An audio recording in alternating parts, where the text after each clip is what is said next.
Un anthropologue indien, Chandra Thapar, a étudié diverses cultures étrangères avec des coutumes similaires à celles de son pays natal. Une société en particulier l'a fasciné parce que sa culture vénère une chose tout aussi sacrée que la vache en Inde. Ce qu'il a découvert va vous surprendre. La société étudiée par le Dr Thapar s'appelle Eizú et se trouve sur le continent américain, au nord de la Tarahumara du Mexique.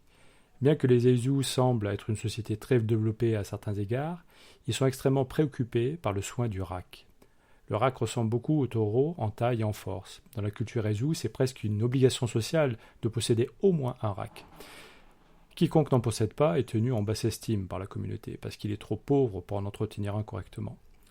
Pour afficher leur richesse et leur prestige social ou leur importance, certains membres de la société en possèdent un grand nombre.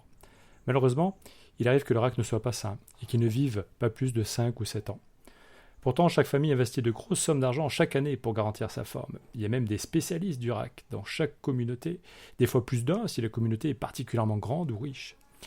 Ces spécialistes, en raison de la longue période de formation rituelle qu'ils doivent suivre, mais aussi en raison de la difficulté d'obtenir la bonne alchimie pour traiter le rack, exigent des offres coûteuses chaque fois qu'un rack a besoin de traitement.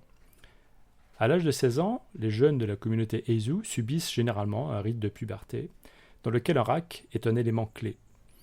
Un jeune doit adresser une requête à un tuteur.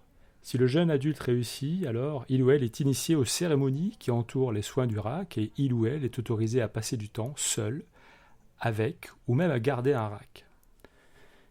Bien que le rack puisse être utile pour aider au travail, son importance dans la culture Eizú a créé certaines conditions que d'autres cultures considéraient parfaitement préjudiciables à la vie en société. En premier lieu, la population de rack augmente à un rythme très rapide et le peuple Eizú n'a guère réfléchi aux moyens de freiner cette croissance.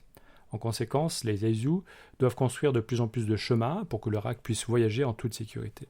C'est d'autant plus vrai que le rack adore faire la course avec d'autres racks et à grande vitesse. Cela nécessite même des zones spéciales. Le coût du lissage de la terre est alors trop coûteux pour qu'une seule personne puisse l'assumer. Ainsi, un projet communautaire a été mis en place et chaque adulte Eizú doit payer une taxe annuelle pour construire de nouvelles voies pour les racks et maintenir les plus anciennes. Il y a tellement de chemins nécessaires que certaines personnes doivent déplacer leur maison parce que les chemins des racks doivent être aussi droits que possible pour éviter qu'ils se heurtent ou se blessent les uns les autres. Le docteur Thapar a également noté que, contrairement aux excréments de la vache, celui du rack ne peut être utilisé ni comme carburant ni comme engrais. Au contraire, les excréments des racks sont exceptionnellement fétides et totalement inutiles. Enfin, parfois certains propriétaires perdent le contrôle de leur rack, quel que soit le chemin. On estime que le rack tue des milliers d'Eizú en une année. À l'heure actuelle, et malgré le coût élevé pour son entretien, les dommages qu'il fait à la terre et son penchant pour les saccages destructeurs, les Eizú considèrent toujours le rack comme essentiel à la survie de leur culture. Espérons sincèrement que de telles coutumes, aussi sacrées soient-elles, ne viendront pas jusqu'à nous.